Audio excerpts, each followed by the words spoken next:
Chapter 27. Morning came too early for Nikolai. After all the moments of discouragement during the previous 2 days of work, Nikolai had begun to falter in his faith. And then he remembered that he had woken in the night to a moment of inspiration, an amazing epiphany, that his experience was actually very biblical. Like Gideon, Nikolai once again realized that he was going to have to trust in his Heavenly Father. He was going to have to place his faith in the one who could make all things work together for good. The day and the ultimate challenge had arrived, and Nikolai went out to meet them. He hurried to the barn and roused old Maxim to the task of the day. But to his surprise, Maxim was already on his feet, his legs restless and his eyes fully alert. Well, well, this is a change, Nikolai mused. You're never on your feet this early in the morning. He gave the old ox a swat on the rump. Every day this week, when he had come to the stables, he always found Maxim lying down. But now Maxim was yanking at his chain, ready to go. Nikolai threw old Maxim's harness over his neck and back and strapped it on. All right, old boy, he announced cheerfully. Let's get going. For a moment, Nikolai's heart lifted at the thought of Maxim's high energy level. It was encouraging and even refreshing to see the animal finally in sync with the man. Of course, it was a bit late now, Nikolai mused to himself. But when Nikolai led Maxim out of the shed and hitched him to the cart, the animal lurched forward as though he were on his way to a race. Nikolai would have liked to stop by the kitchen for some cold turnips and Russian bread, as he had other mornings this week, but he never had a chance. Old Maxim headed out of camp at a run, and it was all Nikolai could do to keep up with him.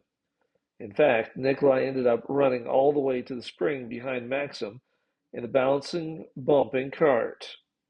When Maxim finally pulled the cart to a stop, his tongue was hanging out, and his soft, beige coat was wet with sweat.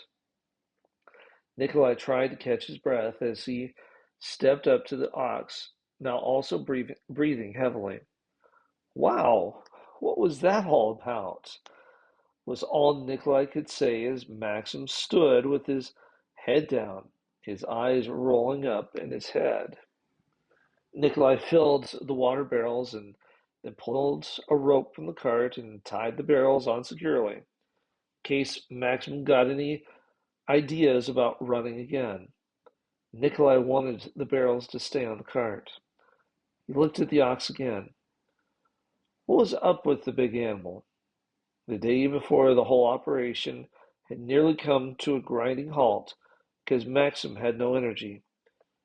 Now he had enough energy for 10 oxen, and it appeared that he was running to beat all records. It was as though someone had built a fire under him. Nikolai knew he couldn't afford to stand around wondering about this amazing spectacle that had occurred before his very eyes.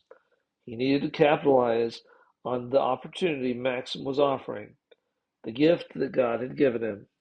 Nikolai quickly put the wooden lids on the barrels, and the old ox had made the trip in such a short time that Nikolai had to wonder just how fast had it been exactly. But he didn't have the time to think about it, because suddenly, as if on cue, the ox started out again. He strained against the harness until the cart was rumbling along at a fairly good pace. The old ox was moving at unheard of speeds. But the most bizarre thing about it all was the way Maxim was doing it. His big, angular body was gliding along as if in fluid motion. His gait, steady and smooth, pulled the cart along without the lurching motion that usually came because of the play between the harness and the cart shafts. And then suddenly Nikolai remembered a dream that he had at the beginning of the week about Maxim and him racing to the spring. It had all been a wonderful fantasy then. Now it was an exciting reality. Nikolai knew that he had never seen anything quite like this. It was remarkable how the old animal had run to the spring on the first trip, but then the return trip was even more incredible. No one would believe him if he told them. He would have had to see it to even comprehend it. How could he explain to them the peculiar sight of the ox trotting briskly along with heavy water barrels on a cart that was on an empty road in the wastelands of Siberia? The whole thing was just uncanny. And now he and Maxim were making incredible time. The old ox ran and ran and ran, and there was no doubt in Nikolai's mind that God was the source of Maxim's boundless energy. It was wonderful to see God demonstrating himself in this miraculous way. It was truly a marvel and an inspiration to the preacher. The real question was why now?